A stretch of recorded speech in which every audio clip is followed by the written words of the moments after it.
There are stories that live in the quiet places of the world, hidden in deep forests, sleeping in moss on ancient stones.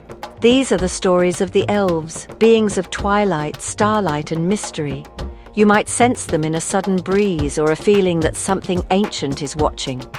Elves have been with us for centuries, their tales whispered and reshaped across generations.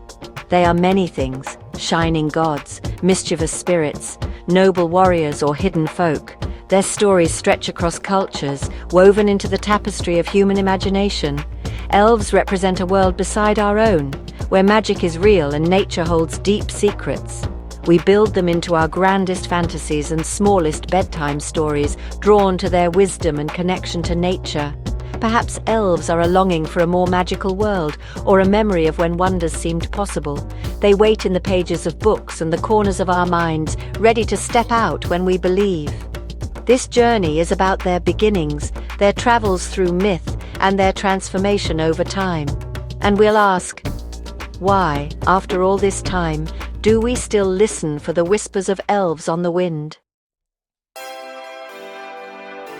The story of elves begins in the cold north, among gods, giants, and the cosmic tree Yggdrasil. In Norse myth, the light elves of Alfheim were radiant beings, friends to the gods, ruled by Frey. They embodied light, creation, and untamed magic. But in the shadows, the dark elves of Svartalfheim dwelled, secretive, skilled craftsmen, sometimes confused with dwarves. These dark elves forged treasures for the gods, but were dangerous and rooted in the earth. Early elves were unpredictable, capable of blessing or cursing, their power both a gift and a threat. Light elves could help or harm, while dark elves demanded high prices for their creations. They were forces of nature, balancing creation and destruction. The first elves were not simply good or evil, but complex beings, shaping the world alongside gods and monsters.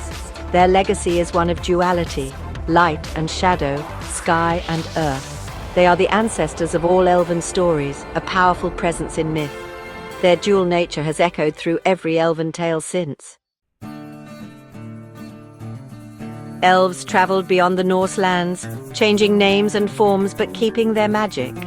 In Ireland and Scotland, they became the Arsea, descendants of ancient gods, living in a parallel world beneath mounds and fairy rings. These fair folk were beautiful, tricky, and fiercely protective of nature. They might help or hinder humans, rewarding respect and punishing disrespect. In Iceland, belief in elves, the Huldufolk or hidden people, remains strong today. Many Icelanders believe these beings live in rocks and hills, invisible but ever present. The Huldufolk are peaceful, wishing only to be left alone, and their presence shapes local customs. Roads are rerouted and construction delayed to avoid disturbing their homes. For many, these are not just stories but a living connection to the land. Elves here symbolize the unseen forces of nature and the need for respect. For centuries, elves were creatures of folklore, tricky, dangerous, and living at the edge of human society. Then J.R.R. Tolkien reimagined them, blending Norse and Celtic myths into something new. Tolkien's elves became an entire civilization, ancient, wise, and deeply connected to the world.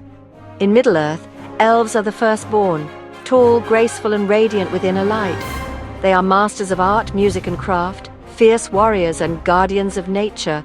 Their immortality is both a gift and a burden, as they witness ages pass and carry deep sorrow. Elves like Legolas are noble, wise, and live in hidden realms where time moves differently. No longer tricksters, Tolkien's elves are protectors of fading magic and ancient knowledge. Their melancholy and beauty give them emotional depth, never seen before. This vision set the standard for modern fantasy. Almost every elf today owes something to Tolkien. He transformed scattered myths into a powerful, enduring archetype. Elves became beings we admire, empathize with, and aspire to be.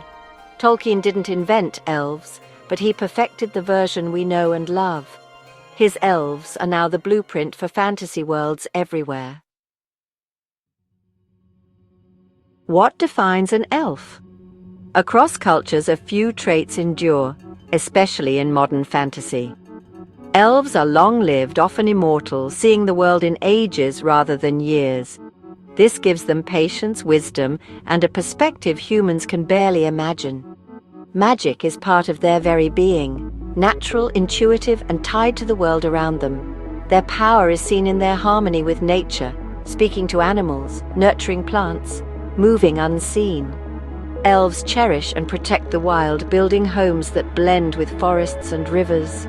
Their fate is intertwined with the land. If nature suffers, so do they. And of course there are the pointed ears, a symbol of their otherworldly grace. Slender, keen-eyed, and attuned to the wild, elves are the ultimate guardians of nature. They embody wisdom, magic, and a timeless ideal. In every story, elves remind us of what it means to live in harmony with the world. The magical world is crowded. Elves, fairies, goblins, and dwarves often share the stage, but each is unique. Elves are tall, wise, and ancient, aristocrats of fantasy, embodying wisdom and a deep love for nature.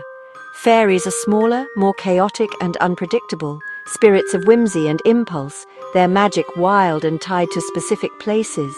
Goblins and orcs are their dark opposites, cunning, brutish, and destructive, representing decay and the enemies of nature. Dwarves, like the dark elves, are masters of earth and stone, stout, resilient, and skilled in the forge. While elves look to the stars and trees, dwarves delve into mountains, valuing strength and endurance. Dwarves and elves often clash, earth and stone versus wood and starlight. Each race reflects a different aspect of the world, elves as wisdom and grace, fairies as mischief, goblins as shadow, dwarves as endurance. Their contrasts enrich the stories we tell. Elves and dwarves in particular are ancient rivals, forever different, forever fascinating. Together, these beings create a vibrant, magical world. Understanding their differences deepens our appreciation of fantasy. Elf stories aren't just relics. They're alive today, especially in places where myth and landscape meet.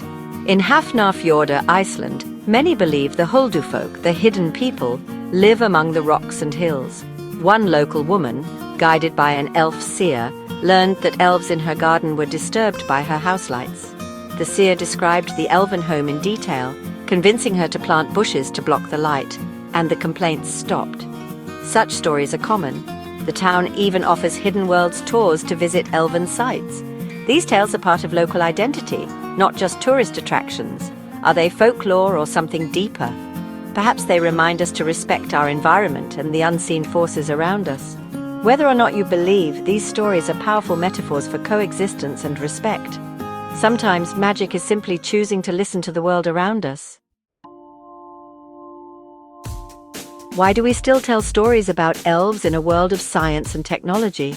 Elves are more than pointed ears. They symbolize our lost connection to nature. In an age of environmental crisis, elves remind us to cherish and protect the wild. They embody immortality and wisdom, offering a vision of deeper, more meaningful existence. Elves represent art, music, and a profound understanding of joy and sorrow. They are keepers of magic, living in the twilight between known and unknown. Their stories urge us to stay open to wonder and mystery. Elves are a quiet rebellion against a world that feels too ordinary.